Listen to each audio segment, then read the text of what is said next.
C'est parti pour ce nouveau chapitre sur la paire de fous. La paire de fous qui favorise grandement l'initiative, surtout dans les positions ouvertes, où à l'occasion de s'exprimer, on peut commencer par dire une chose simple, c'est que deux fous peuvent à eux tout seuls contrôler les 64 cases de l'échiquier. Alors pas en même temps, évidemment, mais les fous sont des pièces qui manœuvrent assez rapidement, qui peuvent rapidement aller d'un bout de l'échiquier à l'autre, et donc plus la position est ouverte, plus les fous deviennent forts, et la paire de fous, quand elle est braquée sur le roi adverse, quand la position est ouverte, peuvent vraiment être des pièces d'un intérêt majeur. Et cette première partie qu'on va voir entre Anish Giri et Fabiano Caruana, joué à Vaikandze en 2013, en est un très bon exemple. Donc, les Noirs ont choisi de jouer la défense Not Boom avec C6 et des prends C4, descente cavalier en G8, une défense que Caruana n'a pas l'habitude de jouer souvent. L'idée étant bien sûr sur E4 par exemple de garder le pion avec B5. A4, fou B4. Donc l'idée se répète, sur E4 on veut jouer B5, c'est pour ça que les Noirs ont cloué le cavalier C3. Et ici Anish a choisi de jouer avec G3, donc il ignore complètement le pion C4 et il va développer son fou en G2, où il va peut-être pouvoir profiter du fait que la diagonale c'est un petit peu ouverte, il n'y a plus de pion en D5 qui est rock solide, qui est en général un empêcheur de tourner en rond pour le fou G2, puisque surtout avec des pions en C6 et E6, c'est une vraie muraille. D'où l'intérêt de jouer G3 dans cette position, qui est une variante très intéressante. Cavalier F6, joué par Caruana. Donc les deux joueurs sortent leurs pièces. Dame C2. Anish prend son temps. C'est pas facile pour les Noirs de jouer B5 à cause du pion en A4. Dame A5 a été joué par les Noirs. Cavalier A2. Les Blancs récupèrent leur pion. Les Noirs, à leur tour, regagnent un pion. Et cette position, on voit bien que dans cette position, on voit bien que les pièces blanches sont quand même, bon, à part le cavalier A2 qui est un petit peu bizarre temporairement, on voit bien qu'il y a quand même un petit problème de coordination des pièces noires après B3. On voit qu'il y a un problème de développement. La diagonale qui est quand même, bon, pour l'instant fermée par le pion C6, mais on voit bien que les pièces blanches sont quand même très actives, que les blancs ont un bel avantage d'espace, tandis que les pièces noires sont un petit peu enfermées. Dame A5. Ici, E4 aurait probablement été un très bon coup, mais Anish a choisi une approche différente. Il a joué cavalier E5, avec l'idée d'aller chercher la paire de fous. Par exemple, sur fou prend E5, il va jouer un coup très important, fou D2, puisque la dame va être en manque de cases, et à un moment donné, ne pourra plus défendre le fou E5.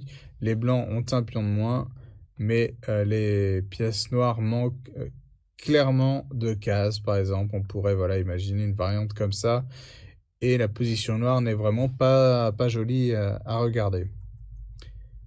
Cavalier BD7, joué par Caruana, et cavalier C4, et on est maintenant en plein dans notre thème de la paire de fous. Les blancs ont un pion de moins, mais on voit leur avantage d'espace, et surtout cette paire de fous que Anish Giri va faire briller dans cette partie. Tour D1. Les Noirs ont joué E5, alors qui est quelque chose que les Blancs qui est plutôt une bonne nouvelle pour les Blancs, puisque ça ouvre la position, et ce qui est, comme je l'ai expliqué, favorable à la paire de fous, puisque les fous s'expriment mieux dans les positions ouvertes. D'un autre côté, il fallait bien, avec les Noirs, faire quelque chose de cette position. Ils ne pouvaient pas se permettre de laisser le fou C8 enfermé à vie, le pion B ne pouvait pas bouger à cause du pion C6. Il fallait bien faire quelque chose avec les Noirs, ils ne pouvaient pas se contenter d'attendre que le rouleau compresseur arrive. Et donc Caruana a joué E5. Cavalier C3 de la part de Giri, qui laisse les Noirs prendre le pion D4, joue fou A3, Il force C5, donc il donne du pouvoir à son fou de case blanche, et maintenant il va récupérer le pion donné en D4 avec E3. On voit que le pion D est cloué et qu'après E prend D4, il y aura de toute façon, même si la dame s'en va, toujours un clouage sur la diagonale à cause de la tour F8. Fabiano Caruana a choisi de rendre le pion avec D3, tour prend D3, dame B8, mais regardez les pièces blanches, cavalier D5, cavalier prend D5, tour prend D5, regardez ces fous blancs, c'est encore plus joli à regarder maintenant après fou B2, le fou braqué sur le roi noir, la tour qui s'apprête à arriver dans l'attaque, éventuellement la dame, la grande diagonale pour le fou blanc. C'est la catastrophe côté Caruana, A5 pour essayer de libérer sa tour. Et là, Anish ramène la dernière pièce qui ne faisait pas partie de l'attaque en jeu avec tour A4 pour la faire passer de l'autre côté de l'échiquier. C'est complètement plié pour Caruana qui ne peut rien bouger. Regardez ces fous. Le cavalier qui ne peut même pas venir en F6 parce que fou prend F6 créerait trop de dégâts. Le fou C8 qui ne peut pas bouger à cause du cavalier D7. Les pièces noires sont complètement paralysées par cette paire de fous. Tour E8. Tour G5. Menace de prendre en G7. G6. Fou D5.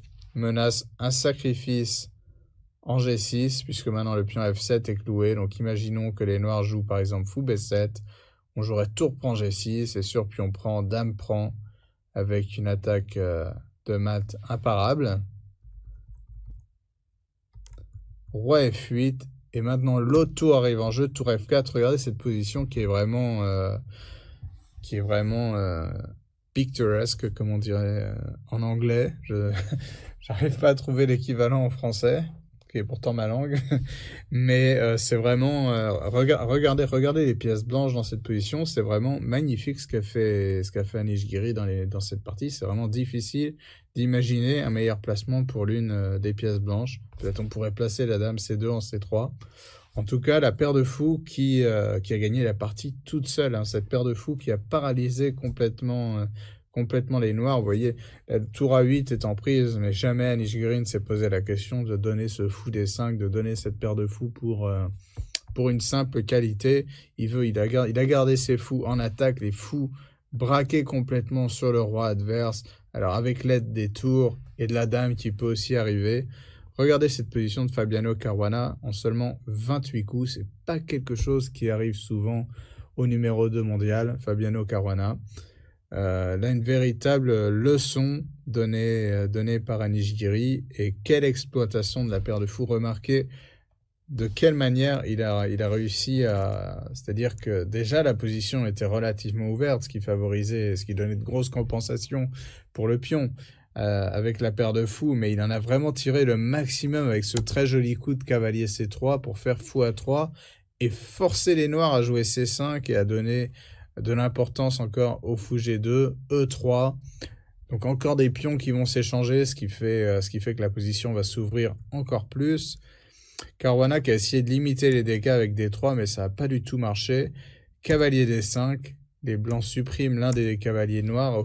Aucune des pièces noires ne peut bouger. Et puis quelques coups plus tard, vous avez vu les fous blancs se braquer sur le roi noir. Le fou avec la tour qui arrive. L'autre tour qui arrive. Une première tour. Le fou menaçant tour prend G6. Tour F4. J'ai envie de dire comme dans les livres. On a vraiment l'impression que... on a vraiment l'impression que c'est un exemple...